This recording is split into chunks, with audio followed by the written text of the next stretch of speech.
C'est compliqué le confinement. J'en peux plus du confinement.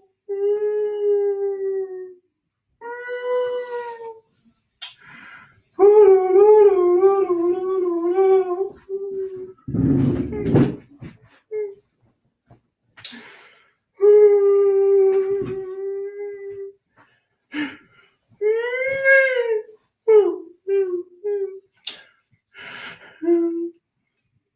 J'arrive plus à faire peur aux gens.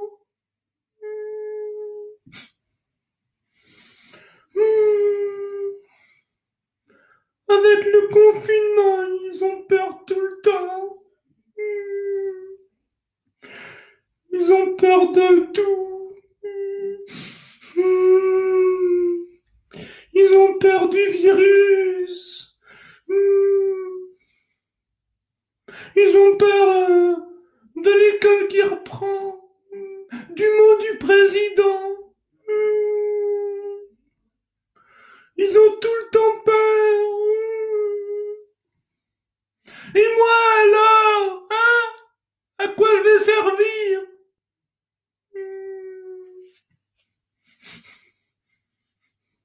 Bah oui, hein. Si les fantômes ne peuvent plus faire peur, ça sert à rien.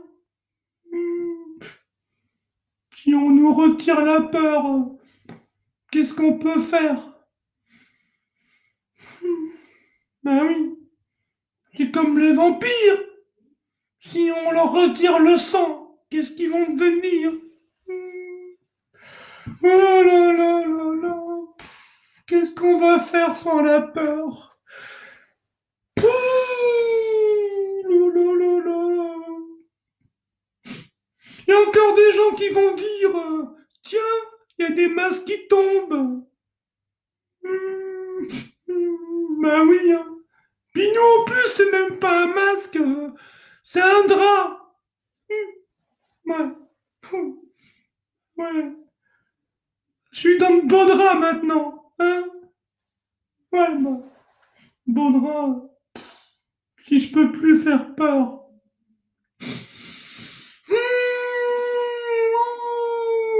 Un fantôme sans peur, ça sert à rien. Ah non. Ouh là là là là. Ça sent le chômage partiel. Technique, je sais pas. Qu'est-ce que je vais devenir?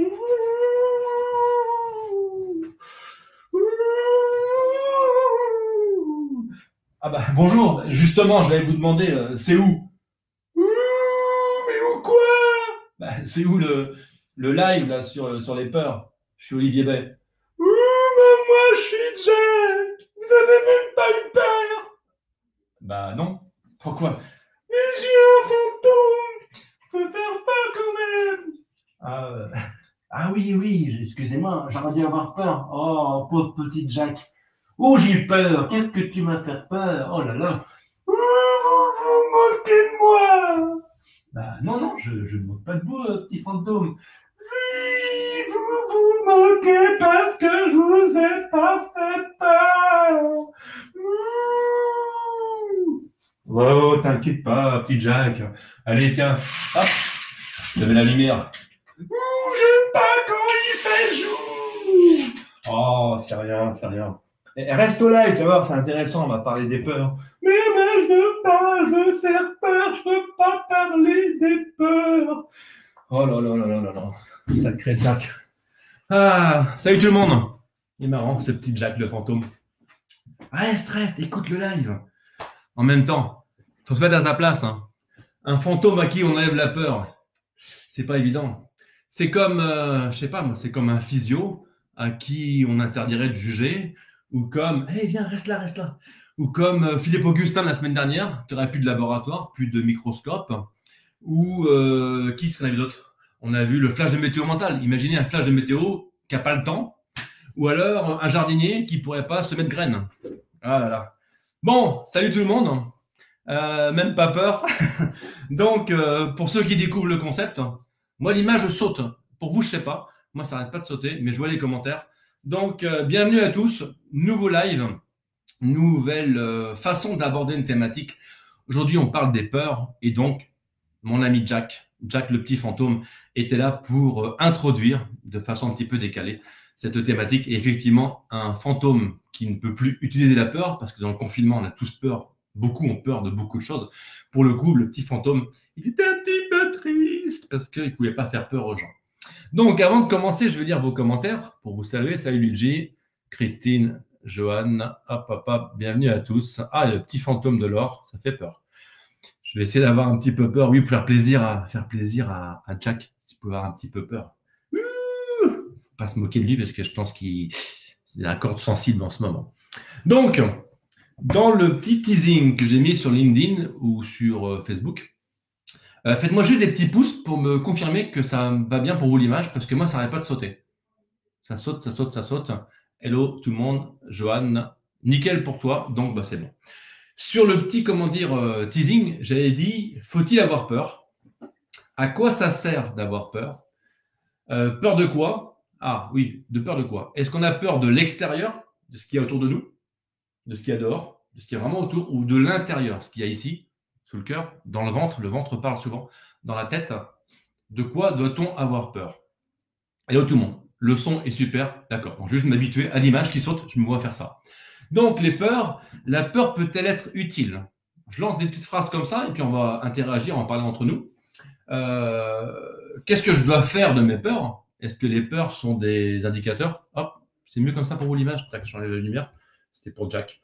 Est-ce que les peurs sont des indicateurs? Et qu'est-ce que je peux faire de mes peurs? Comment je peux me servir de mes peurs? Coucou, bonjour à tous ceux qui sont là et je vous lis juste après. Les deux parfois, effectivement, ça peut servir. Parfois, il y a des peurs intérieures, parfois, il y a des peurs extérieures. Pour moi, la peur, alors je schématise, et une fois de plus, pour ceux qui découvrent ce live, je ne donne ni conseils, ni recettes. Je partage mon avis, je vous donne mon point de vue et on en discute après avec grand plaisir en fonction de vos réactions. Même la peur peut faire peur, comme le dit Luigi. La peur, c'est souvent une croyance. Ça peut être une invention de l'esprit, ça peut être lié à un souvenir également, et ça peut être lié aux pensées. Hop, j'ai une pensée, tac, qui me fait avoir peur. J'expliquerai aussi parfois que la peur ne peut ne pas être contrôlée, et j'expliquerai dans l'exemple concret juste après. Donc la peur, pourquoi elle peut être passée par la pensée? Quand je pense à quelque chose qui s'est passé, donc à un souvenir, hop, je me remémore quelque chose qui s'est mal passé, ou qui, en l'occurrence, est classé dans des mauvais souvenirs, et le simple fait d'y penser, je ne suis pas très bien, et ça peut me mettre d'un sentiment de peur de revivre cette même situation. Donc ça, c'est un exemple. En même temps, je dis souvent, le passé, il est passé.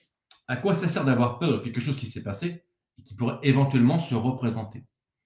Si je parle maintenant du futur, à quoi ça sert d'avoir peur du futur, de se projeter dans une situation et de s'inquiéter par avance alors que ce n'est pas encore arrivé, c'est le futur?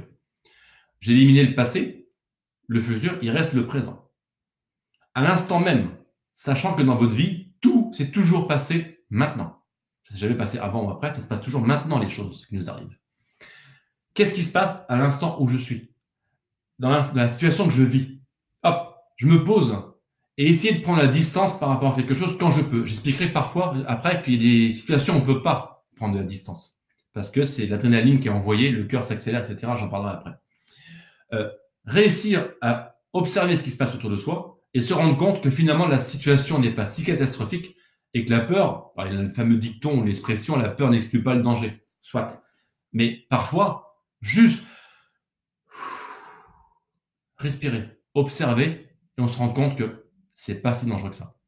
En revanche, continuer, coûte que coûte, et foncer sans même se donner le temps d'analyser, de réfléchir, de regarder, là, en fuyant trop rapidement, on peut encore, nourrir la peur.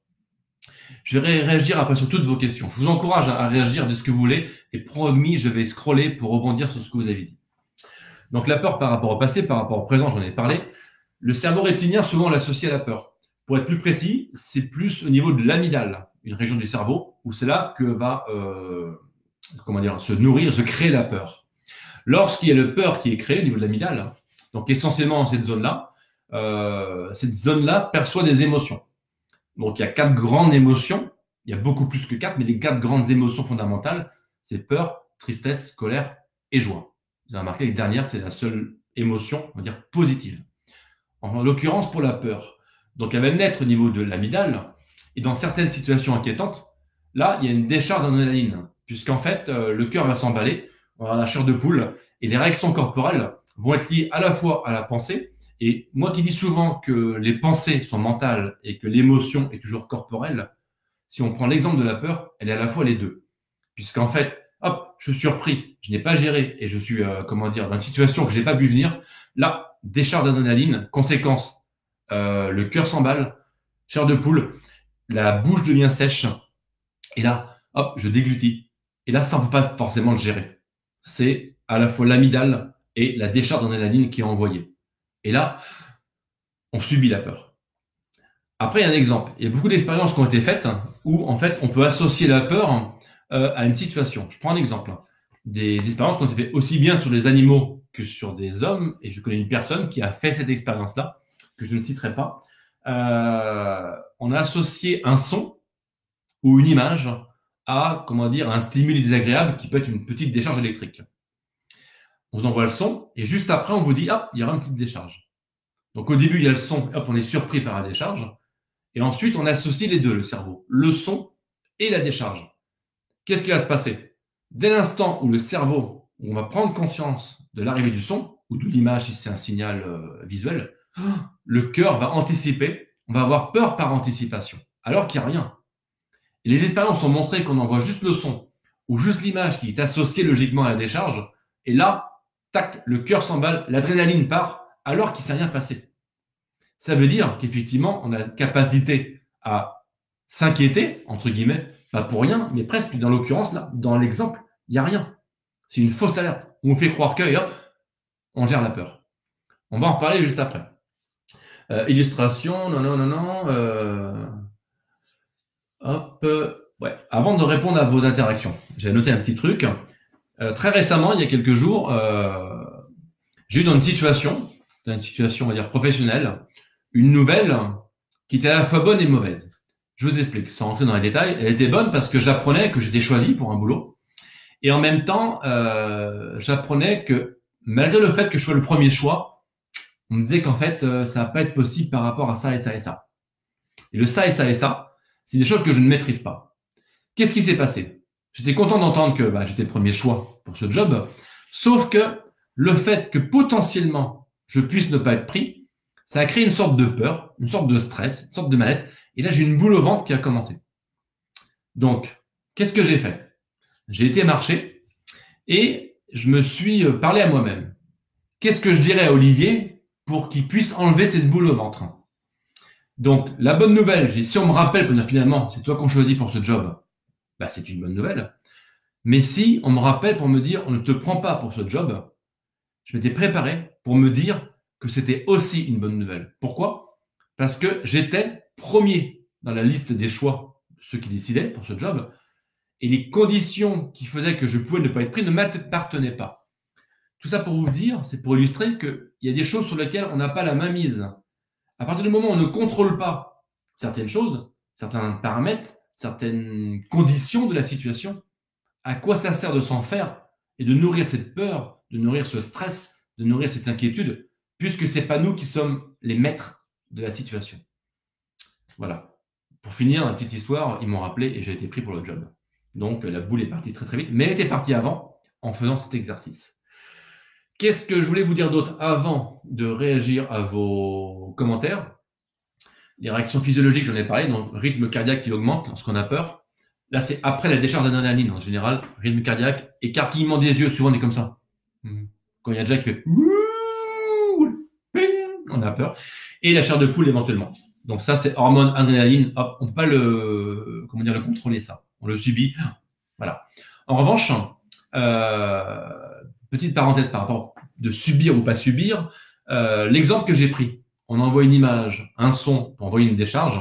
Il y a aussi des expériences qui ont été faites, et je connais aussi quelqu'un sur qui on l'a fait, où malgré le fait qu'on envoie l'image, qu'on envoie le son, cette personne-là a réussi à se dire non, j'ai rien senti. Et le pire dans mon exemple, c'est que cette personne-là, on lui a envoyé la décharge. Elle n'a pas senti la décharge tellement elle était en état méditatif. Donc là, je ne fais pas un live sur la méditation, mais pour vous montrer qu'un haut niveau d'expertise en méditation, cette personne-là n'a pas senti la décharge qu'on lui a envoyée. On lui a envoyé un signal visuel plus une décharge. Et après l'expérience, elle leur a dit, mais la décharge, j'ai rien senti. Voilà. Tout ça pour vous dire que le pouvoir du mental peut être plus fort que la peur. Ce sera ma transition avant de répondre à vos remarques. Et juste avant, il y a un type de peur aussi, parce qu'il y a les peurs qu'on ne contrôle pas. Dans une situation où c'est un peu de la survie, où quelqu'un me louche me suit dans la rue, là, je ne suis pas très bien, je vais vite accélérer. Ça, je subis la situation. Il y a des peurs qu'on appelle des peurs phobiques, et les peurs liées à des phobies, bah, c'est différent. Ça peut se travailler, ça peut se soigner. Ça, il faut travailler dessus pour les amenuire. Il y a des peurs qui peuvent être des stress post-traumatiques, pardon. Et aussi des peurs qui peuvent être liées au stress, à l'anxiété. Donc, je vais réagir et je fais une petite dédicace avant d'aller scroller et voir vos commentaires. Johan, je veux te saluer pour ton exemplarité. Et je t'ai promis dans le petit live sur mon profil avant de ne pas raconter toute ton histoire. Ça te regarde, il y a ceux qui savent et puis ceux qui ne savent pas. Johan a eu un très très grave accident. Elle est passée par le coma et s'en est sortie ici. Et Dieu sait quand on vit un accident très difficile qui je ne vais pas employer un mot qui est trop connoté négativement, mais un accident qui vous marque et vous ne sortez pas indemne. Dieu sait si le mental est important pour gérer les peurs post-traumatiques. Parce que cette personne-là dont je vous parle, Johan, elle a comment dire, fait preuve, et elle fait toujours preuve d'une, moi c'est exemplarité le mot qui me vient, tellement elle sait gérer ses peurs à elle, et tellement elle sait faire la différence entre ce qu'elle maîtrise et ce qu'elle ne maîtrise pas. Donc elle accepte le temps, c'est son allié pour, comment dire, se soigner et aller de mieux en mieux. Voilà, c'était une petite dédicace à Johan. Je vais aller lire vos commentaires. Il y en a beaucoup aujourd'hui. On parle des peurs. Donc, les peurs peuvent être utiles. Peur de faire peur, effectivement. La peur est utile en cas de danger. Effectivement. L'adrénaline qui est déclenchée, il y a des peurs utiles. Effectivement, si je suis devant un ravin et le précipice me surprend, c'est rare qu'on ait comme réflexe de vouloir aller sauter dans le ravin. Mais plutôt, il y a un danger. Le danger en général est signalé. Et là, le cerveau reptilien apparaît et sollicité un petit peu par rapport à tout ce qui est la gestion de la survie. Je rappelle que le cerveau reptilien gère aussi tout ce qui est les premiers besoins de respiration, d'alimentation, etc. Donc, c'est vraiment la survie au sens large. Mais je leur explique, c'est à nouveau le cerveau, la partie de l'amygdale en particulier, qui va gérer ça. Et effectivement, face à un danger, là, il y a une adrénaline. Et l'adrénaline, autant elle peut nourrir la peur, autant elle peut nous protéger par rapport à un danger. Peur par manque de confiance en soi. Alors là, on pourrait développer effectivement, Christine. Tous mes lives, j'en parle un petit peu parce que j'aime l'idée que toutes les thématiques soient interdépendantes et qu'elles soient liées les unes aux autres. La confiance en soi, ça s'apprend tous les jours et c'est à la fois le miroir, c'est le reflet, c'est le travail sur le jugement. On a vu ça sur un live, le travail sur les pensées, le travail sur le poids des mots de la semaine dernière. Quels sont les mots que j'emploie? Quelles sont ma façon de recevoir le mot des autres? Tout ça me fait travailler sur ma confiance en moi. Je pense que la confiance en soi dépend de la connaissance de soi. Ça n'engage que moi, mais c'est mon parti pris. Quand j'aborde cette thématique, et je fais beaucoup de conférences sur l'authenticité, sur l'importance d'être soi, eh bien, être soi, exprimer qui on est, mais il faut apprendre à connaître qui on est, à savoir qui on est, à oser faire certaines choses, à incarner qui on est. Et quand on sait tout ça, bah, d'un seul coup, paf, on va booster la confiance parce qu'on a cette connaissance de soi. Private joke, il faut aller chez le coiffeur. Alors, le coiffeur, j'y suis allé, je réponds à la private joke. Ils étaient très longs la semaine dernière comparé et j'ai une coiffeur à domicile parce que c'est un vrai problème le coiffeur pendant le confinement. Donc, en même temps, j'avais aussi le maquillage de Jack tout à l'heure, le drap et tout. Bon, je passe. Vive l'instant présent nous évite d'avoir peur. Effectivement, la peur du passé n'existe plus. La peur du futur, je la connais pas encore. En cœur, j'aime bien ces lapsus. En cœur, je la connais et encore, je la connais pas. C'est ce qui nous aide à avancer, différent de la douleur, une vraie émotion. Exactement. Bah, merci pour ton commentaire, Johan. Ne redis pas ce que j'ai dit te concernant. C'est effectivement une bonne remarque. La douleur, tu as travaillé dessus. La douleur et la peur ne sont pas les mêmes indicateurs. D'accord? Une fois que la blessure est passée, une fois qu'on est en résilience, une fois qu'on est en train de se soigner, on a mal, mais on n'a plus la même peur parce qu'on est sur le chemin de la guérison. Et c'est un chemin que je te souhaite à la fois le plus bénéfique et le plus rapide pour toi, Johan. Les peurs sont liées au passé, à un vécu et à des mémoires. Exactement, Laure. Ça rejoint ce que je disais tout à l'heure. C'est qu'en fait, on a peur parce qu'il y a un ancrage psychologique. Il y a un ancrage, ce qu'on appelle la trace mnésique de la mémoire. Et forcément, quand je vais revivre une situation qui me refait penser à un moment déjà vécu, hop, là, il y a une petite montée d'angoisse, j'ai du mal à déglutir, de stress, et hop, ça me rappelle quelque chose. Tac. Donc, le travail avec quelqu'un qui peut vous accompagner, ça peut être de faire sauter par les ancrages, par de l'hypnose, par de la sophro, par la méditation qui est travaillée régulièrement, pratiquée régulièrement, hop, de revenir le plus souvent à l'instant présent et oublier ces racines du passé. Peur d'être jugé ou d'échouer, ça devient souvent une majorité des gens. Merci Luigi, effectivement. Alors ça, si on a abordé ce thème sur le jugement, alors souvent c'est une grosse peur, le jugement, effectivement. On est dans une société où on juge beaucoup, le regard de l'autre, les apparences. Alors, regardez comment il est. Il y a des villes où ça juge plus que d'autres, il y a des pays où ça juge plus que d'autres. Et puis il y en a qui s'en foutent. Donc j'essaye de plus en plus, et alors pareil, c'est pas un conseil, c'est mon point de vue, de me foutre du jugement des autres. C'est facile à dire, c'est pas facile à faire, mais pour répondre, je crois que c'est Christine qui parlait de confiance en soi, de connaissance de soi. Plus on se connaît, et moins on est impacté par le jugement. Je dis souvent en rigolant, vous êtes la personne avec qui vous passez le plus de temps. Vous êtes la personne avec qui vous passez le plus de temps.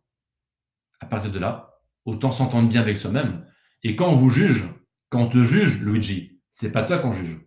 On juge la personne, on juge l'image qu'on a de toi. Je la refais, excuse-moi. Quand on vous juge, c'est pas vous qu'on juge, mais on juge l'image qu'on se fait de vous.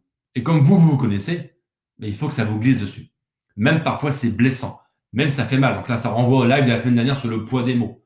Le jugement, le poids des mots, vous avez vu, tout est lié. Hein. Il n'y a pas de hasard. Tous ces lives se tiennent dans la vie, c'est important. Il faut arriver à débrancher le mental pour prendre en compte notre intuition qui nous donne en premier la bonne info. C'est ça, bah effectivement, l'intuition féminine, c'est peut-être ça. Il faut que je travaille ça.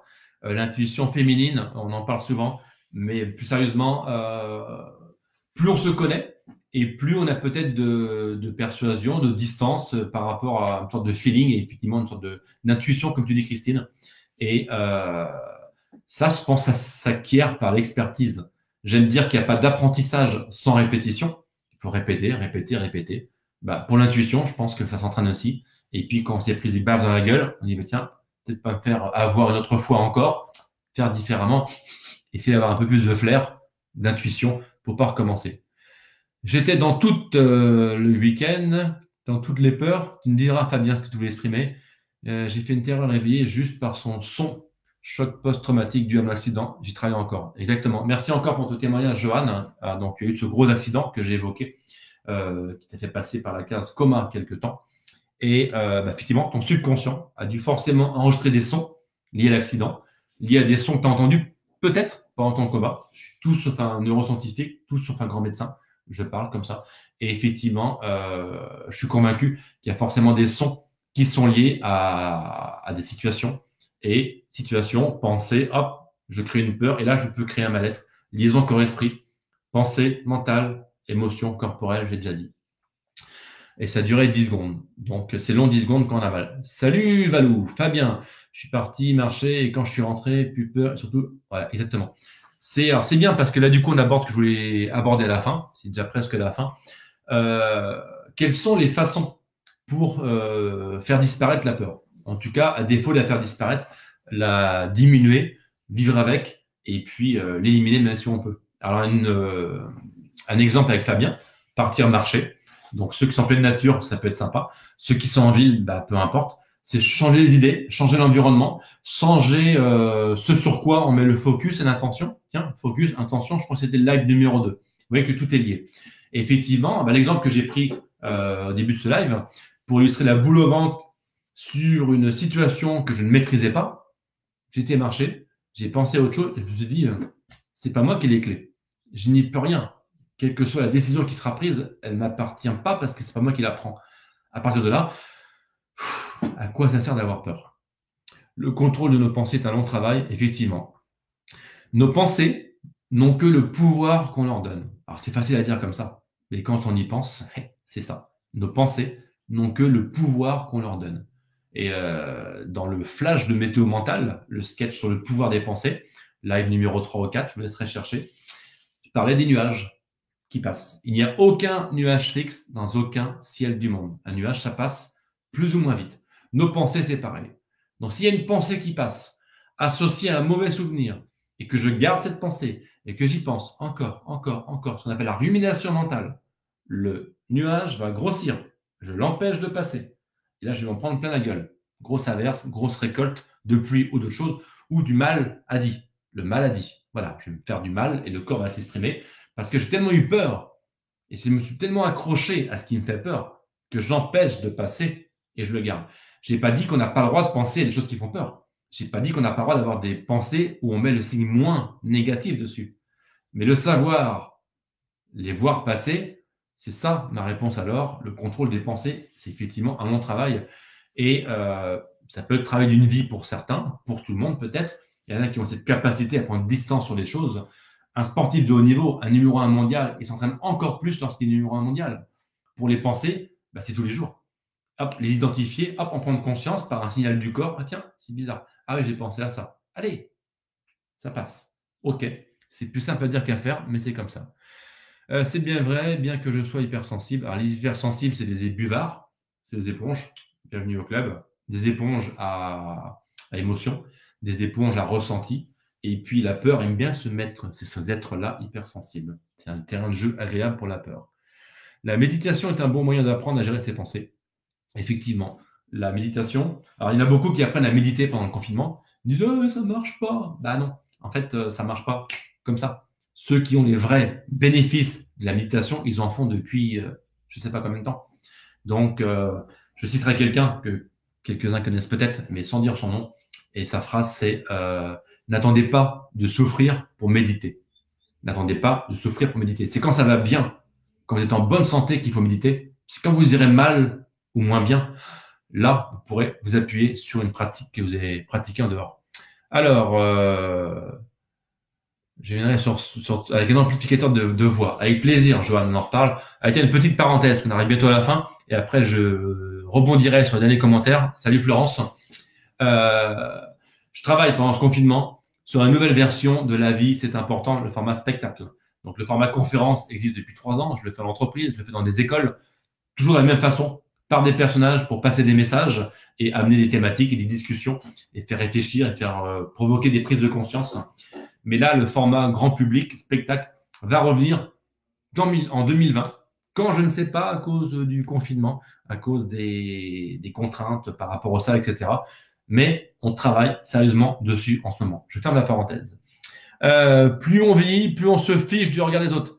Tu as bien raison, Valérie, dit Valou. Tu as bien raison. Se foutre des autres, c'est pas leur manquer de respect. C'est s'accorder du respect à soi en priorité. Vous êtes la personne la plus importante pour vous-même et avec qui vous passez le plus de temps. Donc, tenir trop compte, je ne sais pas si ça se dit cette phrase, peu importe, du jugement des autres, c'est potentiellement vous faire du mal. Donc, vous êtes la personne la plus importante pour vous. Donc, prenez soin de vous. Et ce qu'ils disent, ça glisse. Ils ne savent pas qui vous êtes. Il est vrai qu'on passe beaucoup de temps avec nous en ce moment. Ah, c'est vrai que pendant le confinement, c'est un moment pour passer du temps avec soi. D'où ces petits lives que je vous propose depuis le début. Sans prétention, juste réfléchir et vous dire que dans la caisse à outils de ce magnifique véhicule corporel que vous dirigez, il y a tout ce qu'il faut. Souvent, je prends cette métaphore de la voiture. Je suis en voiture, un voyant rouge, un voyant vert, panique, qu'est-ce qui se passe? Je regarde le mode d'emploi, le petit, j'ai oublié le mot, pas le mode d'emploi de la voiture, mais on m'avait compris. J'appelle le garagiste et on se calme. C'est qu'une voiture. Notre corps à nous envoie en permanence des signaux, pas forcément rouges, pas forcément verts, plein de signaux. Je ne dis pas qu'il faut passer dans l'extrême et devenir hypochondriaque et hyper somatique. Hop, mais écoutez les messages et justement quand on passe du temps avec nous en ce moment, peut-être l'occasion d'écouter un peu plus. En temps normal, on dit non, on verra plus tard, on fonce. Cathy, salut. Se choisir est une véritable résilience et permet d'avancer dans la guérison et de lâcher prise sur tout ce qui vient de l'extérieur. Exactement. Je pense que c'est le moment, tiens. Peut-être que je vais conclure pas dessus. Faites-moi penser à parler de l'œuf. Je terminerai là-dessus parce que là, il faut que je conclue. le bip bip et le bruit du respirateur. Du respirateur, oui d'accord, je te comprends complètement. La réanimation, autant de sons que tu as dû, comment dire, ancrer, qui sont en toi et qui sont associés à des moments particuliers. Accueillir la peur et l'écouter. Donc ça, Joanne est un très bon exemple. Elle sort elle a vécu en réanimation longtemps et les sons, la peur, elle a su l'improviser pour pas la confondre avec la douleur. La douleur, elle travaille dessus et la peur lui sert aussi à se soigner. Le ressentir, le savoir, c'est déjà faire 80% du travail positif. Exactement. Le pouvoir du mental.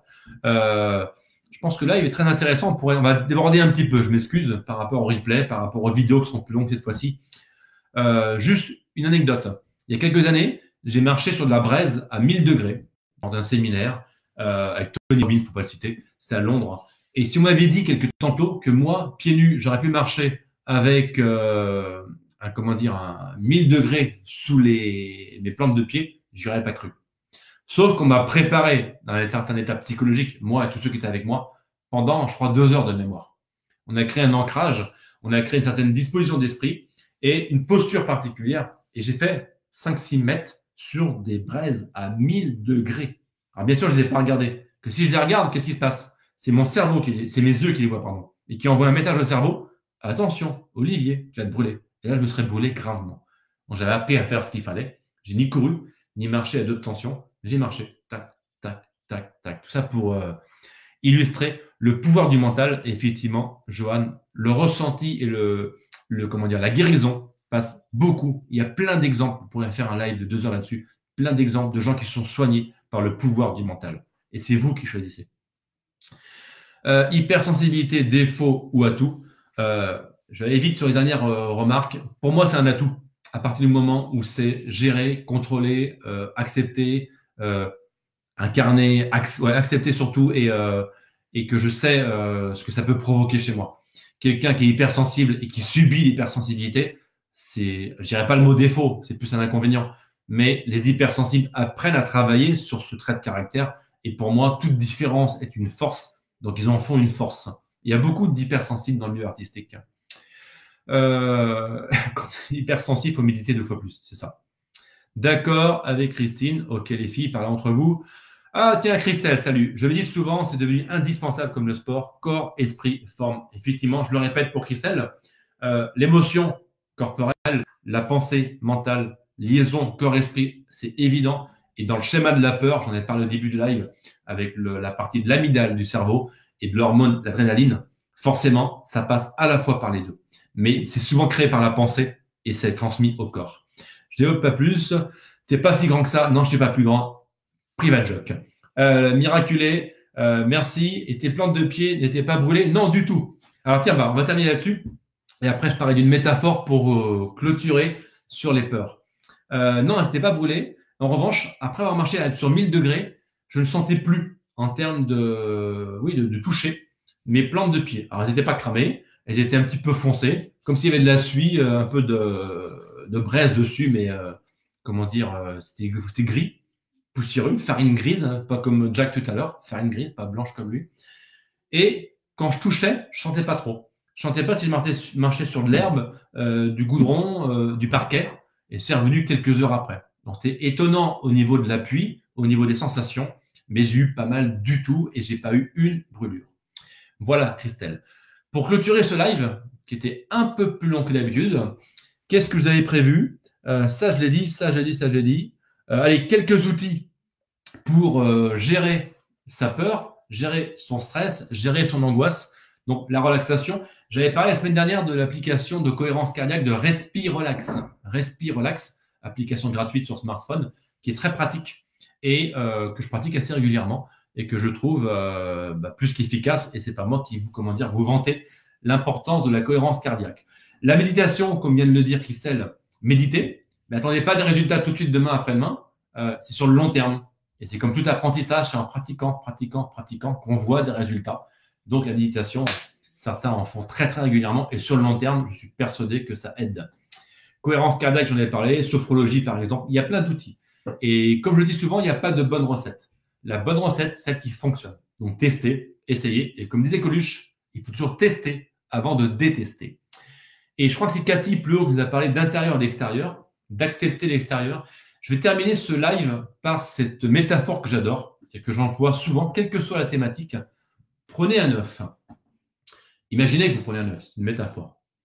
Je casse l'œuf comme ça, de l'extérieur vers l'intérieur. Ça symbolise la faim, ça symbolise la mort. En revanche, si je le casse de l'intérieur vers l'extérieur, comme une éclosion, ça symbolise le début, ça symbolise la vie. Cette métaphore veut dire que les plus belles choses sont déjà, hop, à l'intérieur. Eh oui. Donc, gérer son intérieur, puisque les plus belles choses y sont, dans le véhicule que vous pilotez, nous permet d'avoir un autre regard sur l'extérieur. D'accord? Mettez-vous dans cette bulle, mettez-vous dans cette coquille, et pétez la coquille quand vous voulez, mais c'est vous qui décidez.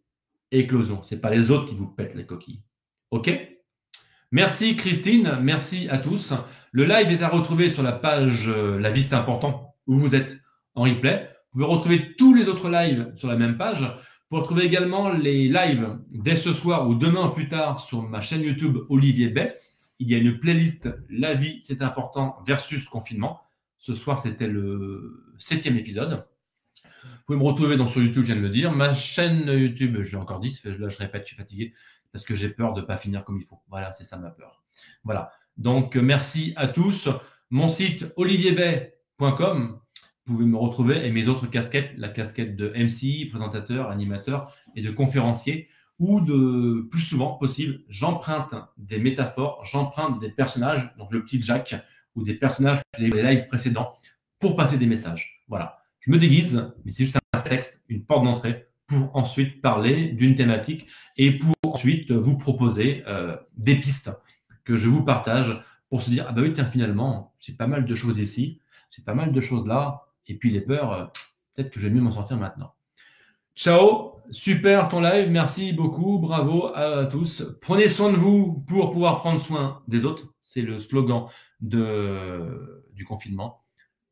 Je vais voir Jack, il est là. Vous voulez entendre Jack? Allez, on va entendre Jack, mais en off. Allez, ça va Jack, ça t'a plu le live? Bah oui, c'était vraiment très très bien. Ouh là là, c'était bien. J'ai pas eu peur. Est-ce que je peux te faire peur, Olivier? Bah, vas-y. Ouh, ouh.